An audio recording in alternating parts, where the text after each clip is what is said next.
Halo saudara-saudara, jumpa lagi dengan komentator gadungan di sini. Dengan komentator yang gadungan. Seperti biasa, saudara-saudara, kawan-kawan, sahabat-sahabat, rekan-rekan semua.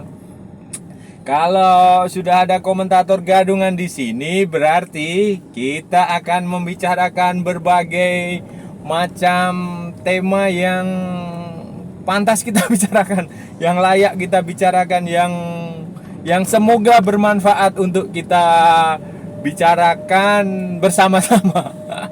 Dan hari ini saudara-saudara, kita akan kembali bicara tentang sepak bola, khususnya tentang pengumuman skuad Piala AFF 2022 dari timnya itu, tim nasional Malaysia, Harimau Malaya. Nah, ini kita akan bahas karena begini saudara. Nah, ini saya mau cerita ya, kemarin itu kan edisi sebelumnya kan saya kan bikin memuji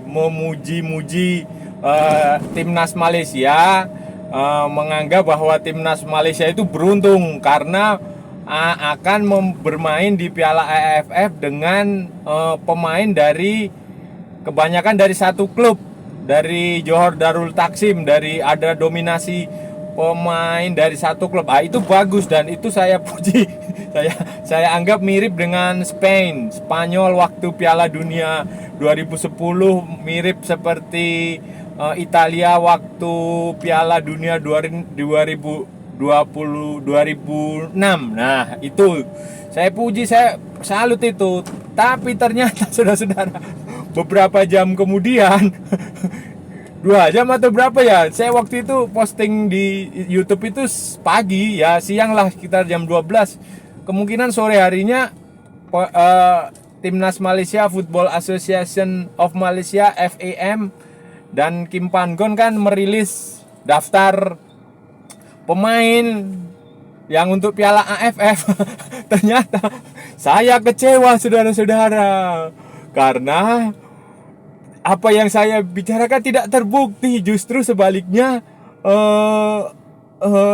pemain-pemain cadangan yang tampil, dan alasannya juga menurut saya terlalu mengada-ngada saudara-saudara. Seharusnya sebagai pendukung Malaysia tuh kalian protes lah, atau minimal dikritik lah, dikasih masukan itu mengecewakan. Dan ya, itu akan kita bahas nanti di edisi kali ini, mengapa itu mengecewakan dan alasannya tidak masuk di akal, not logic.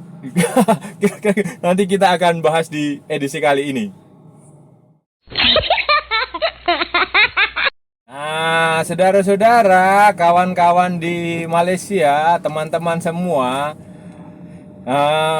Piala AFF kan bulan depan ya. Ya paling hitungannya kan ini udah ya sebulan lah, kurang lebih 3 minggu, 3 pekan, kurang lebihnya segitu, 3 pekan. Nah, semua banyak tim yang sudah mengumumkan skuad untuk menjalani training camp, pemusatan latihan sebelum nanti diresmikan di pemainnya secara resmi akan didaftarkan sebagai pemain di Piala AFF nanti. Nah, Malaysia ini saudara-saudara ternyata mengumumkan pemain yang anti klimaks, tidak terduga. Jadi Football Association Malaysia dan Kim Pan Gon itu merilis, jadi begini, di situs resminya, di webnya, websitenya, mereka bahwa ada 41 pemain yang dipanggil ya, 41 pemain yang dipanggil untuk pemusatan latihan. Tetapi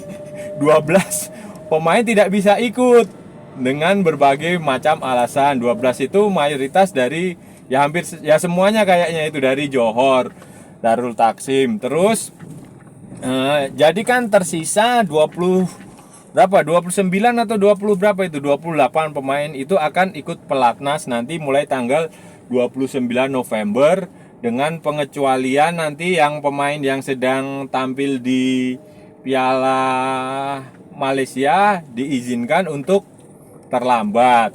Nah, ini berarti nanti terus akan ada 23 pemain yang diumumkan secara resmi untuk Piala AFF edisi berikutnya. Nah,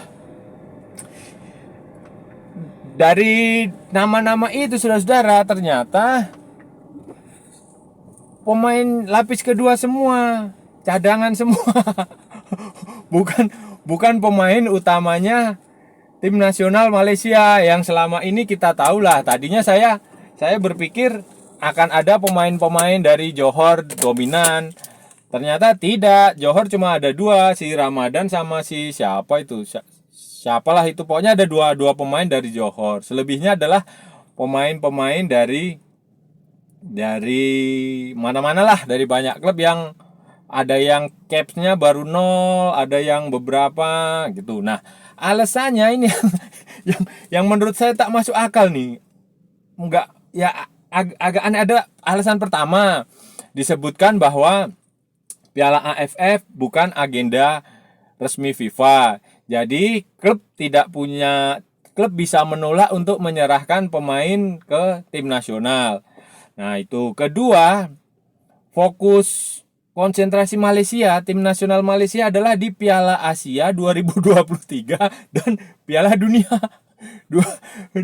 Piala Dunia ini, saudara-saudara. Nah, terus yang ketiga adalah regenerasi, penyegaran, memberikan kesempatan kepada pemain-pemain muda, kepada pemain-pemain yang selama ini jarang mendapat kesempatan untuk mendapatkan kesempatan bermain di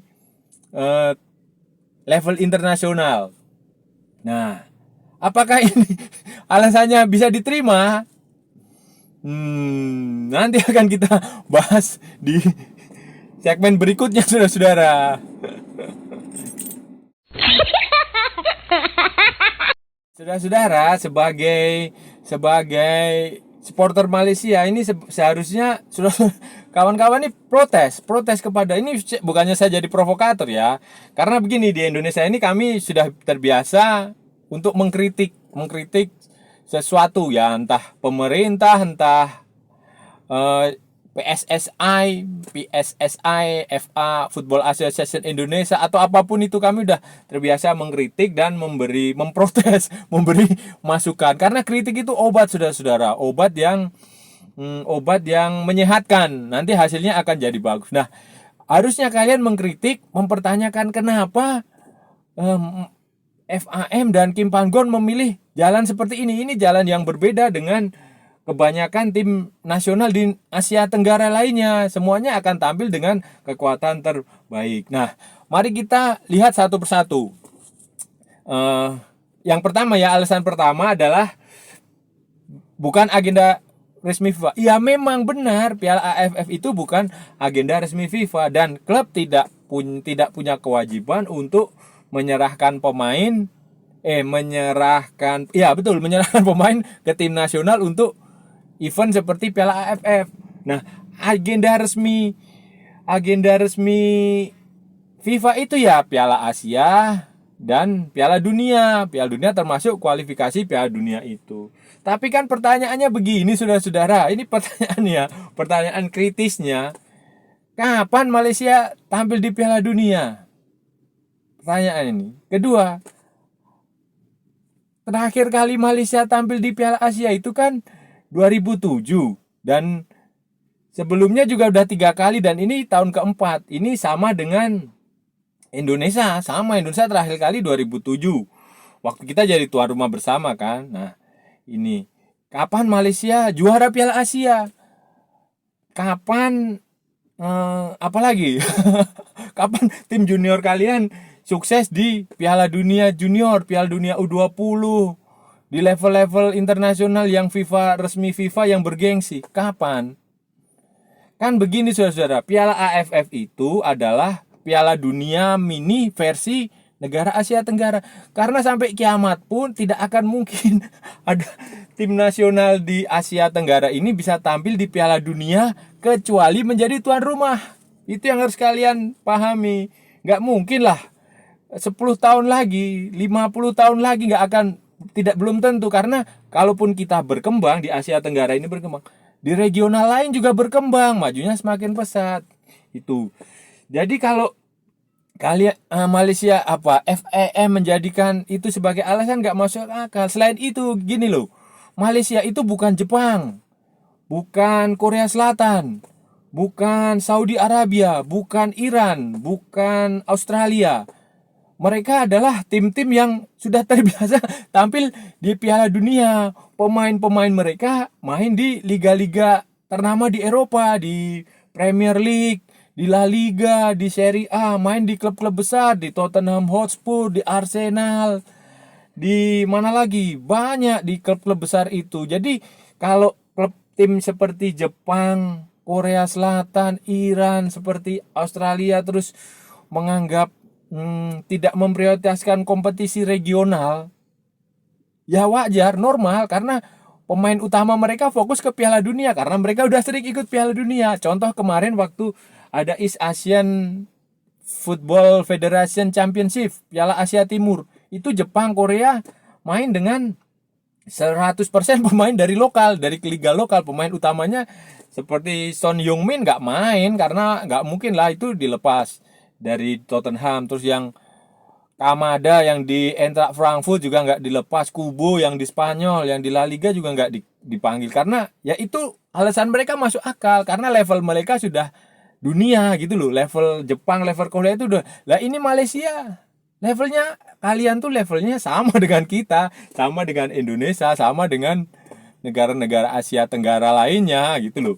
Bahkan tim sekelas Vietnam yang kemarin yang masuk 10 besar, 100 besar dunia peringkat FIFA itu memanggil pemain utama. Itu sih yang siapa, Tunguyen siapa itu yang main di Prancis saja dipanggil sama dia, sama Park Hang-seo. Thailand juga sama aja, pemain-pemain dia yang pemain utama dipanggil. Itu yang levelnya yang sudah juara, langganan juara Piala AFF, yang udah levelnya udah, ya udah bagus lah, udah di atas Malaysia, di atas Indonesia aja masih menganggap Piala AFF event yang penting lah. Kok ini Malaysia yang begitu. Ya sebenarnya saya sebagai orang Indonesia nggak masalah, tapi nggak masalah, justru itu bagus karena nanti kalau Indonesia ketemu Malaysia di mana lah, semifinal atau di final, itu gampang kita ngalahin Indonesia, ngalahin Malaysia. Tapi kan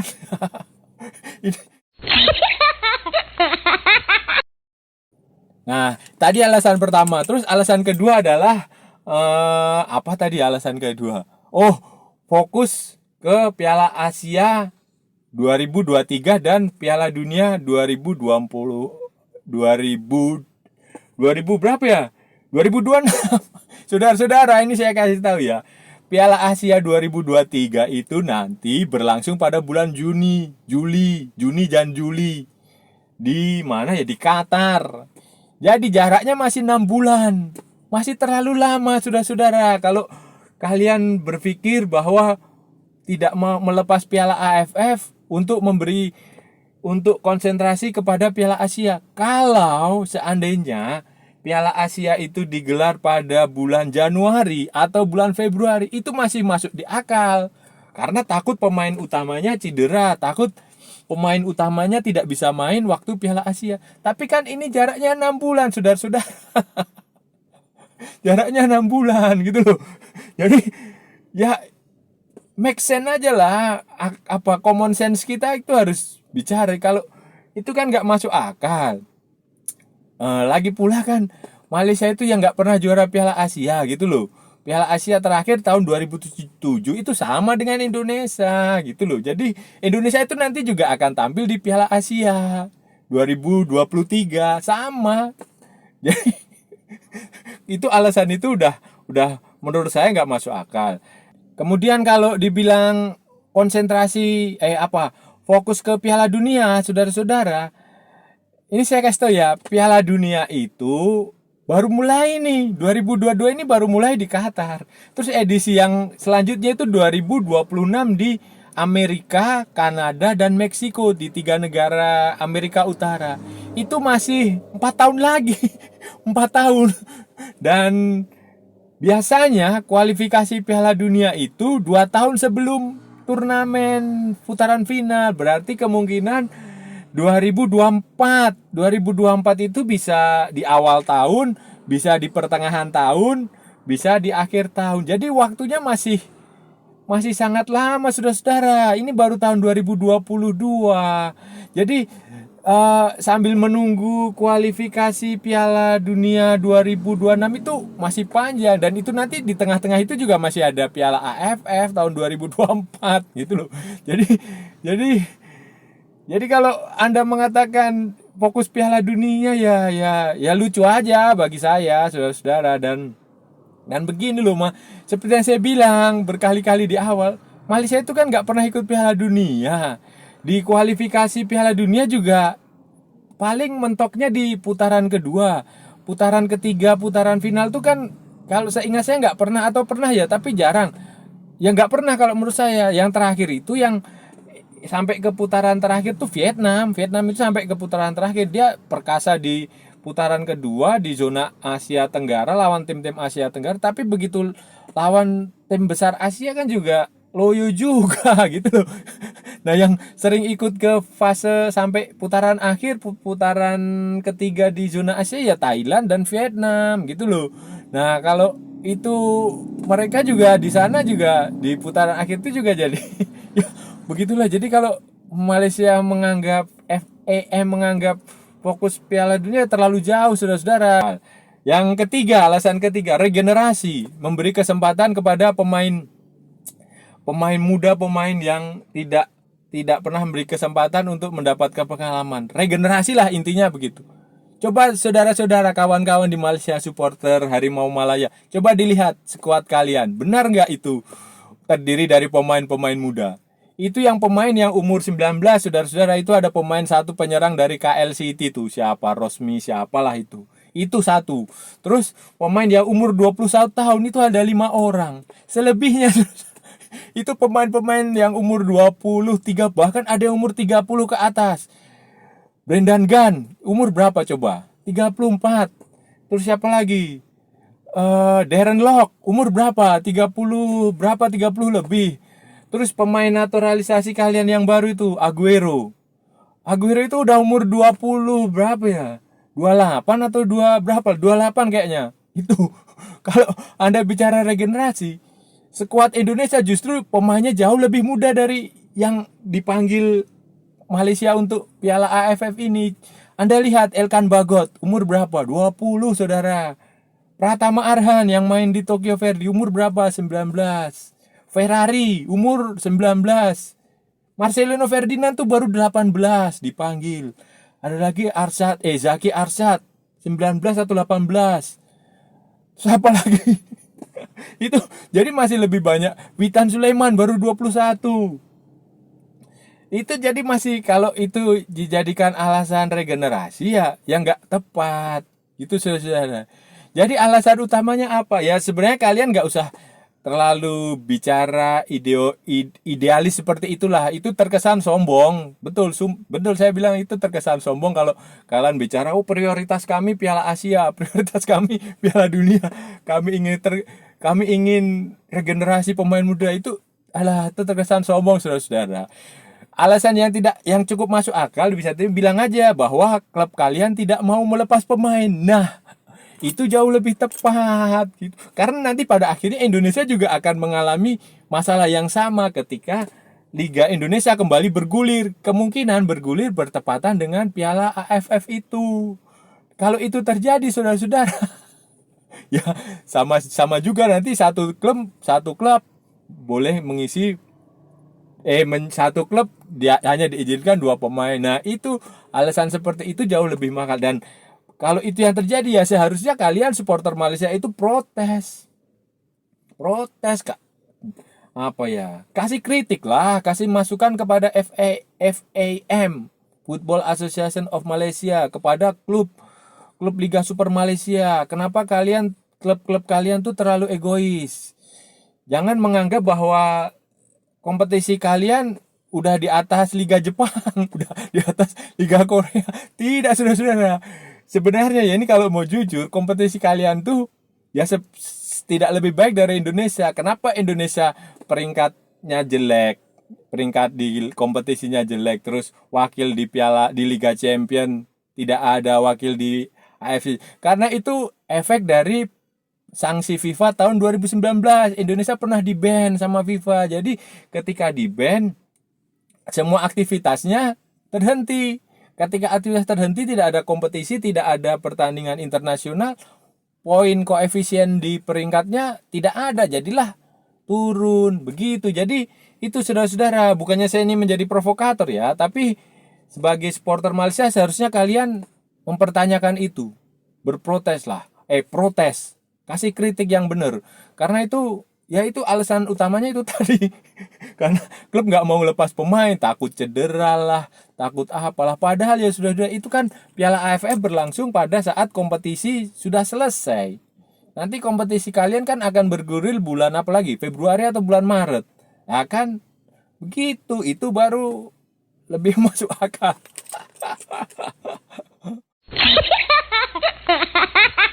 Nah, itu tadi saudara-saudara. Kita sudah bicara banyak, sudah banyak cakap. Sudah bicara yang apa ya? Bicara banyak lah sampai mulut saya berbusa ini saudara-saudara. Kita sudah membicarakan keputusan Asosiasi Sepak Bola Malaysia dan pelatih tim nasional Malaysia untuk memainkan pemain-pemain cadangan, pemain pelapis di Piala AFF 2022 dengan alasan yang menurut saya tidak masuk akal. Dengan alasan yang terkesan meremehkan, terkesan sombong, terkesan ya itulah. Kalau kalian menganggap Piala AFF itu tidak bergengsi ya tidak bergengsi ya pindah aja ke UEFA. Di sana nanti tiap bulan akan ada pertandingan resmi FIFA tiap bulan. Mereka punya yang namanya UEFA Nation League. Tiap bulan itu ada di UEFA sana tiap bulan. Nah, belum lagi pertandingan-pertandingan. Jadi agendanya padat dan semuanya agenda resmi FIFA. Pindah saja ke UEFA sana. Kalau merasa di Asia Tenggara tidak bergengsi Piala AFF, kalau merasa bahwa fokus kalian, level kalian sudah level dunia, level FIFA, level internasional begitu. Tapi apa ya mungkin. Nah, jadi kan setiap orang itu kan harus bisa mengukur kemampuan diri begitu saudara-saudara. Jadi tim nasional Malaysia juga harus bisa mengukur kemampuan diri, level kalian itu di mana gitu loh. Apakah kalian sudah bisa sejajar dengan Jepang, sejajar dengan Korea, sejajar dengan Australia, sejajar dengan mana lagi, Brazil, sejajar dengan Argentina. Itu kan harus diukur dengan cermat. Nah, gitu ya saudara-saudara ya. Itu tadi yang udah kita bahas. Kalau ada salah-salah ya saya mohon maaf. Namanya juga komentator gadungan. Dan ini tidak punya maksud apa-apa selain kita sharing, kita bertukar pikiran tentang sepak bola untuk kemajuan dua-dua bangsa, untuk kemajuan negeri serumpun, untuk kemajuan sepak bola di Asia Tenggara. Oke saudara-saudara, jangan lupa like, share, and subscribe akun channel komentator gadungan, dan jangan lupa ikuti pula akun media sosial komentator gadungan ada di Instagram dan di Facebook. Dan kalau ada waktu kita sambung di lain kesempatan. Dan jangan lupa salam olahraga dan merdeka.